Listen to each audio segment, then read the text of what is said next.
ഇല്ല, അതൊക്കെ ഇലക്ഷന്റെ ഭാഗമായിട്ടുള്ള കാര്യങ്ങളല്ലേ. അത് കേട്ടിറക്കങ്ങൾ ഉണ്ടാവും. എന്തായാലും ആത്യന്തികമായി വിജയം ലഭിച്ചു എന്നുള്ളത് ഒരു നല്ല കാര്യം തന്നെയാണ്. പക്ഷേ എനിക്ക് നിങ്ങൾ അഭ്യർത്ഥിക്കാനുള്ളത് UDF ഇതുവരെ ലീഡ് ചെയ്യുന്ന ആ സീറ്റുകളുടെ പേരുകളും എണ്ണവും നിങ്ങൾ നോക്കണം.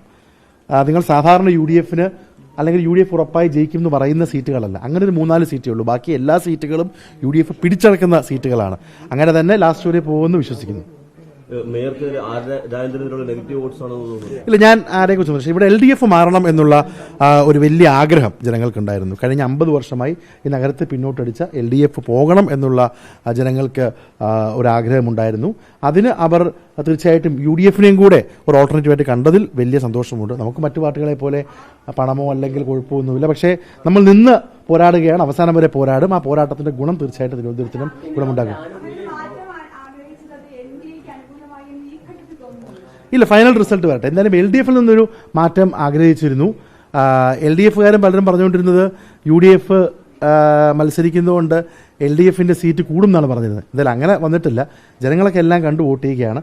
പക്ഷേ UDFന് സ്ഥായിയായിട്ടുള്ള ഒരു വോട്ടർ ബേസ് ഉണ്ട്. നമ്മൾ പറഞ്ഞ രാഷ്ട്രീയം ജനങ്ങൾ അംഗീകരിച്ചു. വൈഷ്ണവ് നേടിയ വിജയം അല്ലെങ്കിൽ നമ്മൾ കുന്നുകുഴിയിൽ നേടിയ വിജയം, ചില ഉദാഹരണങ്ങൾ പറയുകയാണ്.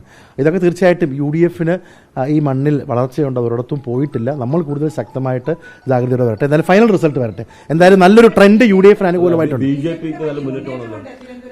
അല്ല, തീർച്ചയായിട്ടും BJPയുടെ ഇപ്പോഴത്തെ സീറ്റുകൾ വെച്ച് അവർക്ക് പല മേഖലകളിലും, അവർക്ക് ശക്തിയുള്ള മേഖലകളിലും ഒക്കെ നല്ല മുന്നേറ്റമുണ്ട്. ഞാൻ തിരസ്കരിക്കുന്നില്ല. തീർച്ചയായിട്ടും ആ മുന്നേറ്റത്തെയും കൂടി ഇനിയും പ്രതിരോധിക്കാൻ കഴിയുന്നത് UDFനാണെന്ന് ജനങ്ങൾ ഈ ഇലക്ഷനോട് മനസ്സിലാവും.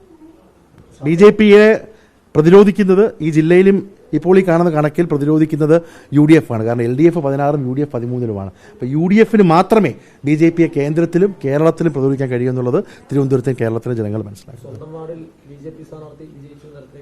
അതെ, ഇവിടെ ഞാൻ മനസ്സിലാക്കുന്ന ശ്രീലേഖ മാഡം വിജയിച്ചെന്നാണ്.